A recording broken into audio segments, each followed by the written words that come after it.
जब मर जाऊं तो मेरी अलग पहचान लिख देना।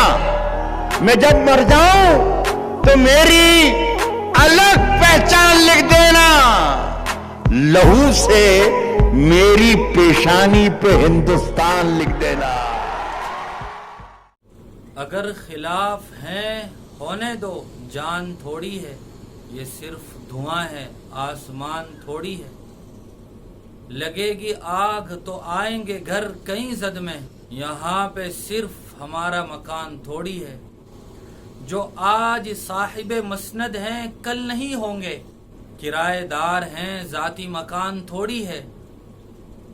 सभी का खून है शामिल यहाँ की मिट्टी में, किसी के बाप का हिंदुस्तान थोड़ी है। हमारे मुंह से जो निकले वही सदाकत है, हमारे मुंह में तुम्हारी जुबान थोड़ी है। मैं जानता हूँ दुश्मन भी कम नहीं, लेकिन हमारी तरह हथेली पे जान थोड़ी है।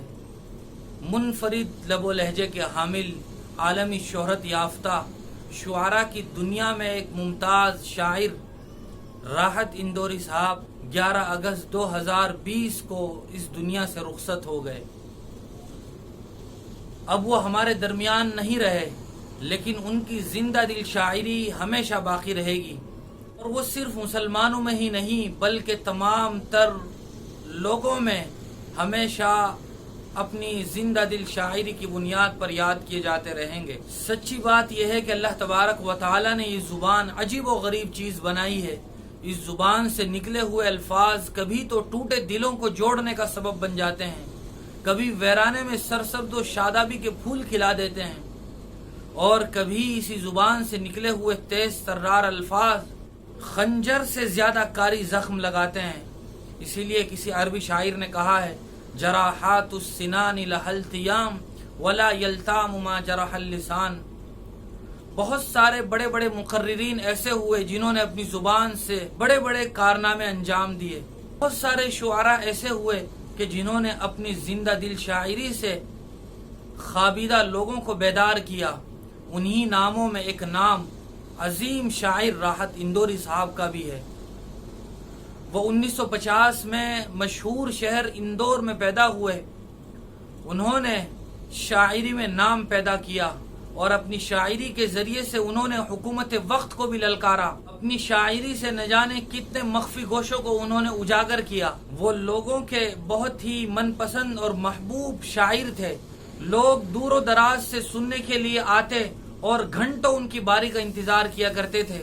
वो सिर्फ एक गवैये शायर नहीं थे, बल्कि उनकी शायरी में उम्मत के लिए एक पैगाम था। उनका एक एक शेर बहुत ही बामाना और माना खेज हुआ करता था। उन्होंने अपनी जिंदगी में न जाने कितने जलसों को जीनत बख्शी और लोगों को अपने शायराना कलाम से महजूज होने का मौका दिया। यही हिंदुस्तान के वो शायर थे जिन्होंने कराची के आलमी मुकाबले में हिंदुस्तान की नुमाइंदगी की थी। राहत इंदौरी साहब तो अब हमारे दरमियान नहीं रहे, लेकिन उनकी शायरी और ये जिंदा दिल कलाम हमारे दरमियान बाकी है, जिसमें जिंदगी गुजारने के उसूल भी हैं और नौजवानों के लिए एक पैगाम भी है। उनकी शायरी हिंदुस्तान के लोगों के लिए हमेशा महमेज का काम करती रहेगी। अल्लाह ताला से हम दुआ गो हैं कि अल्लाह ताला उनकी बाल बाल मगफिरत फरमाए और उनके नेक कामों को आखिरत में नजात का जरिया बनाए। 2 गज सही मगर ये मेरी मिल्कियत तो है, ए मौत तूने मुझको जमींदार कर दिया।